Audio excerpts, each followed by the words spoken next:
स्वागत है दोस्तों मेरे YouTube चैनल पर। आज इस वीडियो में हम मध्य प्रदेश पुलिस कांस्टेबल भर्ती परीक्षा 2021 के लिए जनरल नॉलेज के महत्वपूर्ण प्रश्न पढ़ेंगे। सभी प्रश्न मध्य प्रदेश पुलिस कांस्टेबल भर्ती परीक्षा 2017 से लिए गए हैं।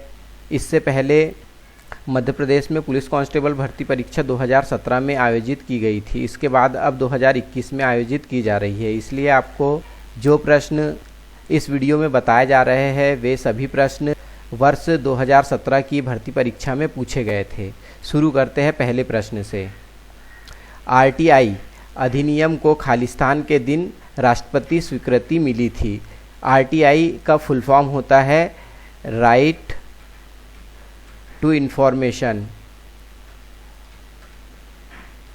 जिसे सूचना का अधिकार कहा जाता है। इसे 15 जून 2005 को स्वीकृति प्रदान की गई थी माननीय श्री राष्ट्रपति के द्वारा। कृषि अवशेषों से सीएनजी बनाने वाला भारत का प्रथम जैव सीएनजी प्लांट कहाँ पर स्थित किया गया है? तो यह प्लांट किया गया है महाराष्ट्र में स्थित, जो सीएनजी बनाता है। भारत के गृह मंत्री कौन है? वर्तमान में भारत के गृह मंत्री है तो 2017-18 तक के जो थे ये थे राजनाथ सिंह। इसके बाद अभी अगर वर्तमान की बात करें हम 2021 की तो अभी है अमित शाह। ये वर्तमान में गृह मंत्री है, केंद्रीय मंत्री, केंद्र में गृह मंत्री है। वह प्रधानमंत्री कौन है जिनका सबसे लंबी अवधि का कार्यकाल रहा है? जवाहरलाल नेहरू एक ऐसे प्रधानमंत्री थे जिनका कार्यकाल सबसे लंबे समय का रहा है। लगभग इनका कार्यकाल 17 साल तक के अपने पद पर बने रहे। 17 साल तक के इन्होंने प्रधानमंत्री पद को संभाला था। ये भारत के प्रथम प्रधानमंत्री भी थे। भारत में कितने राजनीतिक दलों के पास राष्ट्रीय दल का दर्जा प्राप्त है? भारत में कुल 7 ऐसे राजनीतिक दल हैं जिन्हें राष्ट्रीय दल का दर्जा प्राप्त है। सर्वोच्च न्यायालय के न्यायाधीशों को किसके द्वारा हटाया जा सकता है? तो ये सभी काम संसद के द्वारा किए जाते हैं। सर्वोच्च न्यायालय के न्यायाधीशों को संसद के द्वारा हटाया जा सकता है। सतीश धवन अंतर्राष्ट्रीय केंद्र खालिस्तान में स्थित है। सतीश धवन अंतरिक्ष केंद्र ये है श्रीहरिकोटा में स्थित। भारत में किस राज्य में अधिकतम वन आच्छादन है? सबसे ज़्यादा वन क्षेत्र है मध्य प्रदेश में।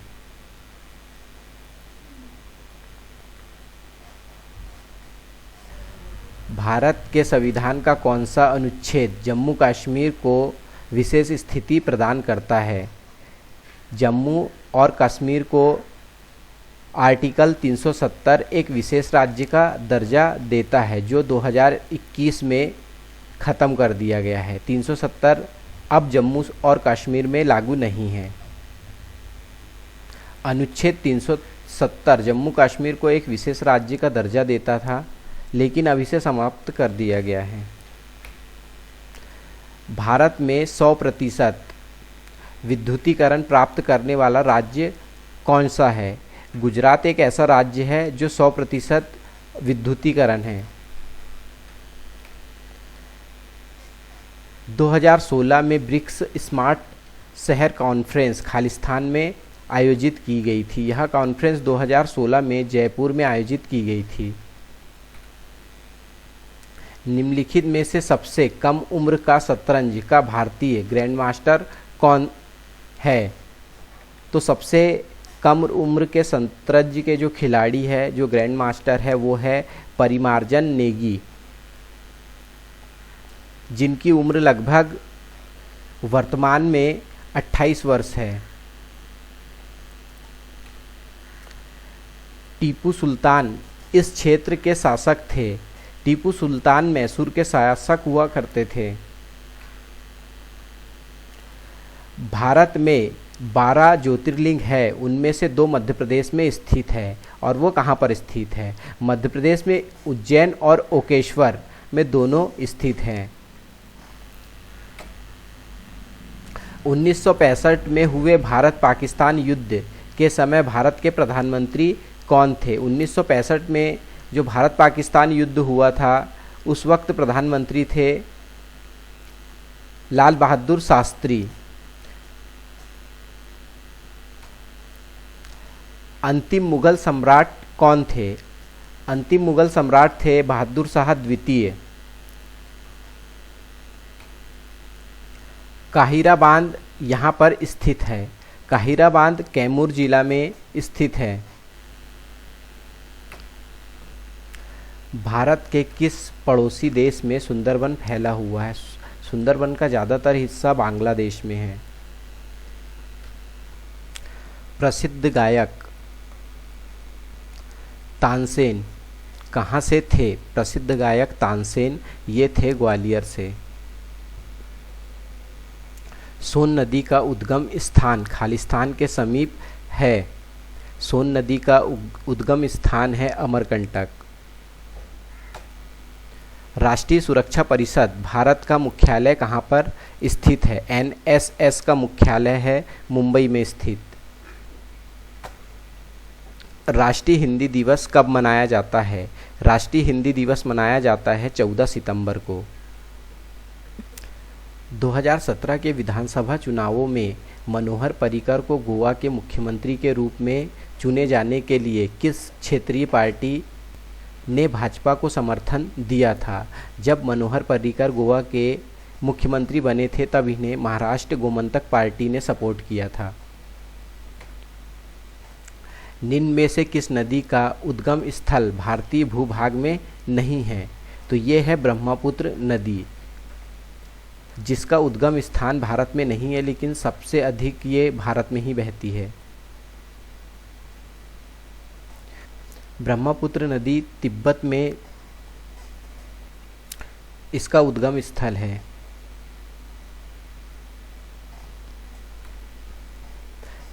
मध्य प्रदेश स्थित निम्नलिखित में से किस भवन ने वास्तुकला के लिए प्रदत्त आगा खां पुरस्कार जीता है? तो ये थे विधानसभा के लिए, इन्होंने मिला था विधान भवन के लिए।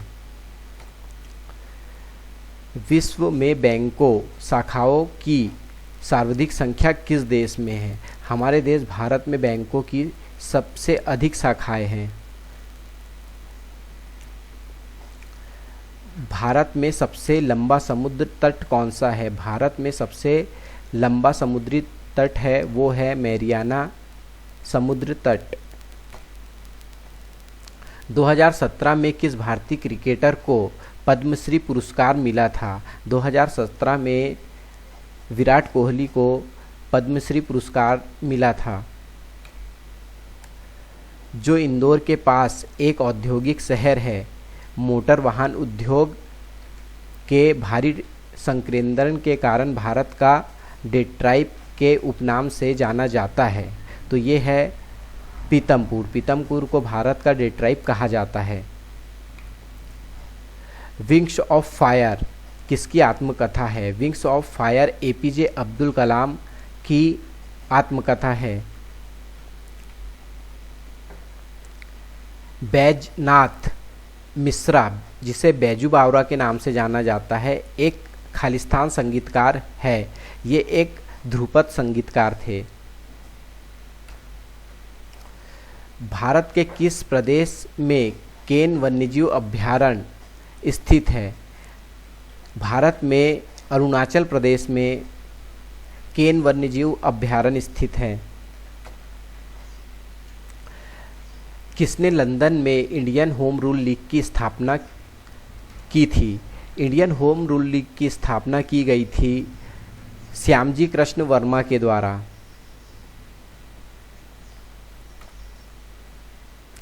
पुस्तक गुलामगिरी के लेखक कौन थे? गुलामगिरी के लेखक थे ज्योतिबा फुले।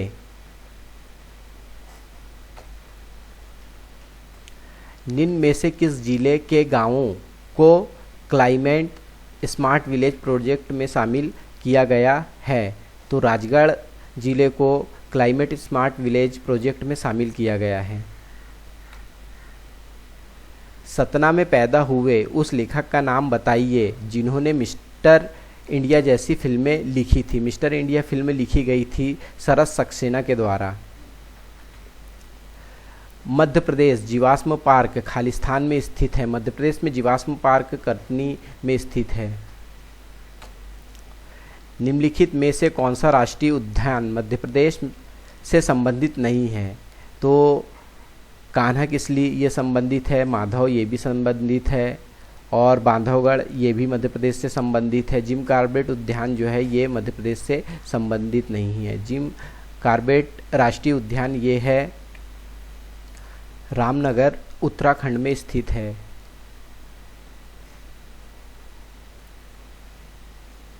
यह सबसे पुराना राष्ट्रीय उद्यान भी है। निम्नलिखित में से कौन सा राष्ट्रीय उद्यान मध्य प्रदेश से संबंधित नहीं है? तो ये है जिम कॉर्बेट।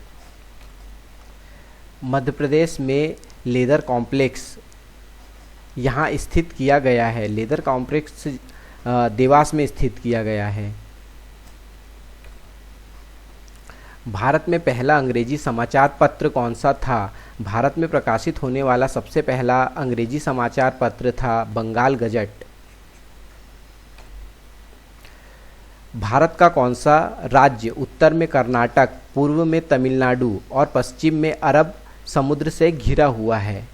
तो ये है केरल। 1947 में भारत स्वतंत्र होने से पहले कौन सा शहर उड़ीसा की राजधानी था? उड़ीसा की राजधानी तब था कटक।